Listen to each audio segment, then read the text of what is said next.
নমস্কার বন্ধুরা, তাপস পরিবারে সবাইকে অনেক অনেক ধন্যবাদ জানিয়ে আজকে রেসিপি শুরু করছি। দেখো, মোরলা মাছের ঝাল।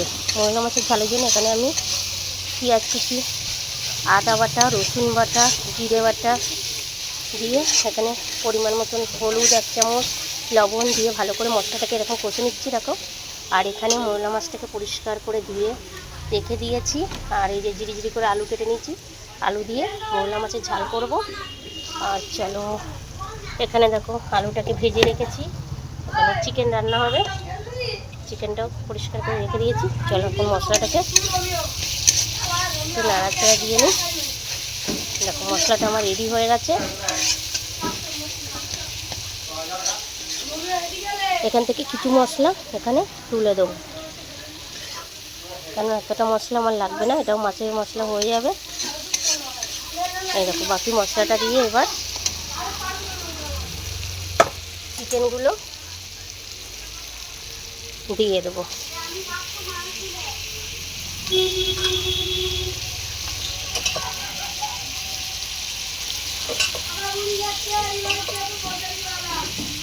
আগে চিকেনটাকে কষে নেবো, চিকেন কষাটা হয়ে গেলে তারপরে মোরলা মাছটা ঝাল করব।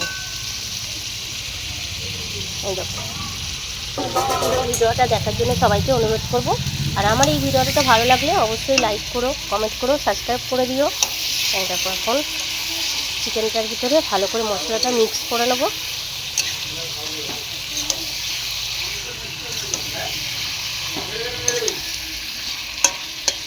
যারা এরকম ঝাল ঝাল চিকেন খেতে ভালোবাসো তারা অবশ্যই আমার এই ভিডিওটা অনেক বেশি বেশি করে শেয়ার করো, আর ভালো লাগলে কমেন্ট করো, লাইক করো। আর এই দেখো মোরলা মাছের ঝাল হবে, একদম ছোট্ট ছোট্ট মোরলা মাছগুলো রেখে দিয়েছি ধুয়ে, ওটা হয়ে গেলে তারপরে এটা করব। দেখো আলুটাও দিয়ে দিয়েছি, মশলা এখানে তুলে রেখেছি আলুর ভিতরে। মোরলা মাছের ঝাল আর চিকেন কষা আজকের রেসিপি। সবাই ভালো থেকো, সুস্থ থেকো, আমিও তোমাদের আশীর্বাদে অনেক অনেক ভালো আছি। দেখো সাইড দিয়ে কিছু দেখো তেল ছাড়ছে সাইড দিয়ে।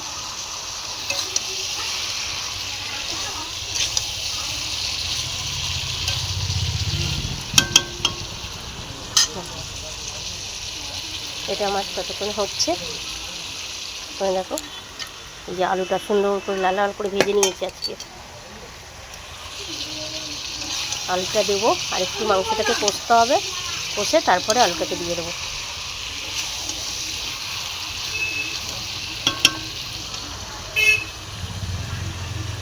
আর যেসব বন্ধুরা, ভাইয়েরা, দাদারা, দিদিরা আমার ভিডিও দেখছো, লাইক করছো, তাদেরকে বলি অসংখ্য ধন্যবাদ। আবার তোমাদের সাথে অন্য অন্য ভিডিও নিয়ে আবার শেয়ার করব।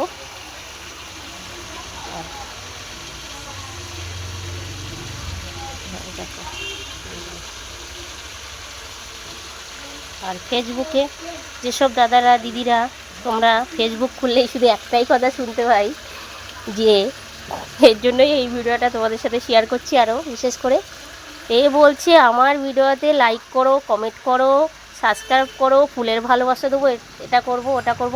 ফেসবুক কি তোমাদের বলে দিয়েছে যে হচ্ছে আমার ভিডিওতে টান দিও না, লাইক শেয়ার না করলে ফুলের ভালোবাসা পাবে না? এই ফুলের ভালোবাসা করেই তো হচ্ছে তোমার দেখছি ফেসবুক খুললেই একটাই বক্তব্য সবাই দাদাদের, দিদিদের, যে হচ্ছে আমার এই ভিডিওটা লাইক করে যাও, আমার এই ভিডিওটা সাবস্ক্রাইব করে দিয়ে যাও, আমি 100 ফুলের ভালোবাসা দেব। এরকম কেন? যদি ভালোবাসা যদি থেকেই থাকে যে সবাই সবাইকে ভালোবাসে, আর ফেসবুক যদি মনে করে যে হচ্ছে এটা ভাইরাল হবে, আর সবাই যদি সাপোর্ট করে, সবার ভালোবাসা পেলে তবে তো সাপোর্ট করে, আমাকে হচ্ছে শেয়ার করে যাও, কমেন্ট করে যাও, তবে আমি তোমার পরিবারে গিয়ে 100 খানা ফুলের ভালোবাসা দেবো। এটা হয় দাদারা, দিদিরা? সেটা তো আমার জানা ছিল না, এর জন্যই তোমাদের কাছে জিজ্ঞাসা করলাম। আর যদি কিছু ভুল টুটি হয় তবে আমাকে নিজের দিদির মতন ক্ষমা করে দিও। আমি জানি না যে এটা হয় নাকি, আর আদৌ কেউ দিয়েছে নাকি, কারণ আমি তো প্রায় সবার ভিডিওই দেখি, আবার লাইকও করি, কিন্তু অনেক সময় শেয়ারও করি, কিন্তু আমি আজ পর্যন্ত তো দেখলাম না যে কোনো দাদারা, দিদিরা কেউ ফুলের ভালোবাসা দিচ্ছে, কেউ হচ্ছে তোমার আমার পরিবারে এসে ঘুরে যাচ্ছে, এরকম তো সবাই বলছো দেখছি।